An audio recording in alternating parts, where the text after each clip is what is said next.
என்னடா ரோடெல்லாம் ஒரே பூவா இருக்கு அப்படிங்கிற மாதிரி பார்த்தீங்கன்னா, நம்ம பங்காளி வீட்ல ஒரு இறப்புங்க. இறப்புல எப்பவுமே இறுதி உருவத்தில பூ போடுவாங்க. இது மாரி உங்க ஊர்லயும் ஏதாச்சும் பூ போடுவாங்களா இறுதி உருவத்தில அப்படிங்கிற விஷயத்த சொல்லுங்க. அப்படியே பேசிட்டு இருக்கும்போது டக்குனு பார்த்தீங்கன்னா, நம்ம குட்டி சிட்டி தோப்புத்துறை வந்தாச்சு.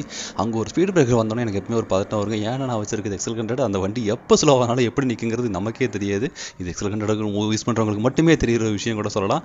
அப்படியே கொஞ்சம் மூவாகி போனீங்கன்னா, துபாய் ஷாப்பிங்னு ஒண்ணு வருது பாருங்க. இந்த கடைகள நம்ம வச்சுன்னு ஒரு நாள் போகணும் அப்படிங்கிற ஒரு ஆசை இருக்கு. ஏன்னா அங்க ரேட்டெல்லாம் அதிகமா இருக்கும். நம்ம ஒருவேளை வாங்க முடியுமா, வாங்க முடியாது அப்படிங்கிற எண்ணத்துல அங்க போறது கிடையாது.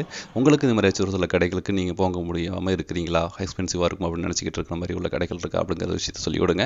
பேசிட்டே இருக்கும்போது நம்ம வேதனையத்தை நெருங்கியாச்சுங்க. மிகப்பெரிய எங்க ஒரு சிட்டி. இங்க தான் வேதாரண்யேஸ்வரர் கோயில் இருக்குங்க. ரொம்ப பழம்பெரும் கோயில், நிறைய பேர்பட்ட கோயில், நிறைய புராணங்கள் நிறைந்த கோயில்னு கூட சொல்லலாம். உப்புக்கு மட்டும் ஃபேமஸ் இல்லைங்க, பல புராணங்களுக்கும் பேர்பட்ட ஊர் தாங்க எங்கள் ஊர். பேசிகிட்டே இருக்கும்போது எங்கள் ஆஃபீஸை நெருங்கிட்டேன். அப்புறம் மீதி நிறைய விஷயங்கள் இன்னும் ஷேர் பண்ணுவோம். முடிஞ்சால் அங்கே வேதனேஸ்வரர் திருக்கோயிலில் ஒரு நாள்